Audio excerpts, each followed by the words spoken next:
we don't have to go back to the tax levels of the 1960s in order to deliver on our promises, at least not my promises. Now, I have to say, at least one of my competitors has a plan that would require $50 trillion in spending.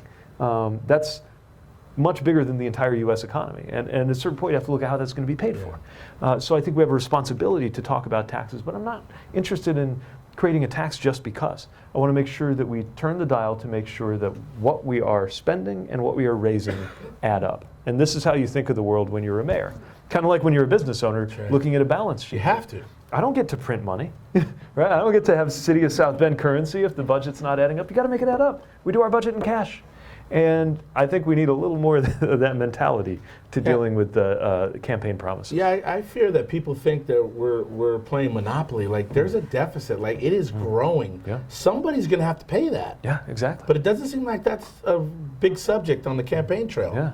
And I think my party should become more comfortable talking about this issue because the president has created $1 trillion deficit in this budget.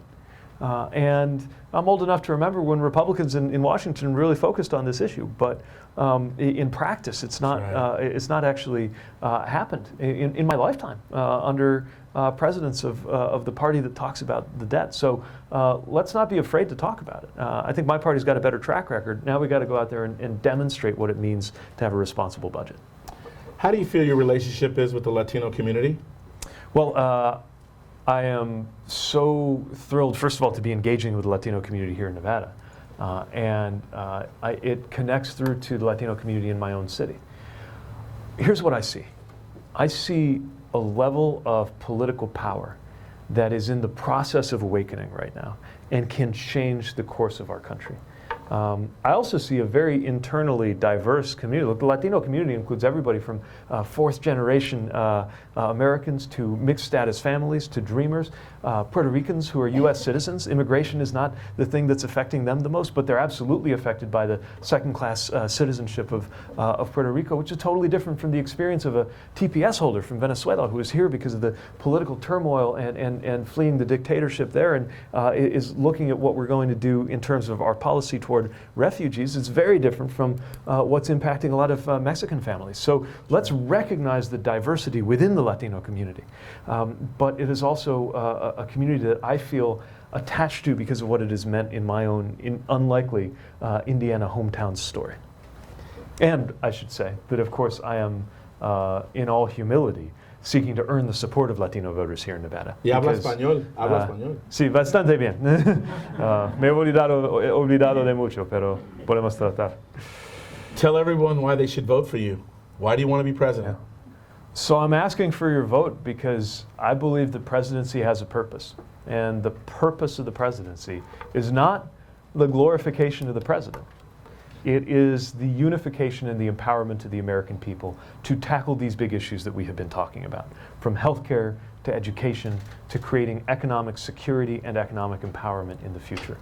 And I also believe that we have the opportunity right now in our politics to change what it feels like to be in America and to establish a U.S. experience that is defined not by exclusion, not by fear, but by belonging. Una experiencia estadounidense definida no por exclusión, sino por pertenencia.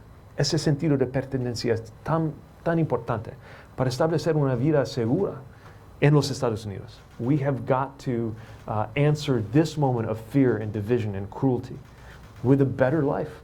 And if that sounds optimistic, part of being an American is optimistic. Right.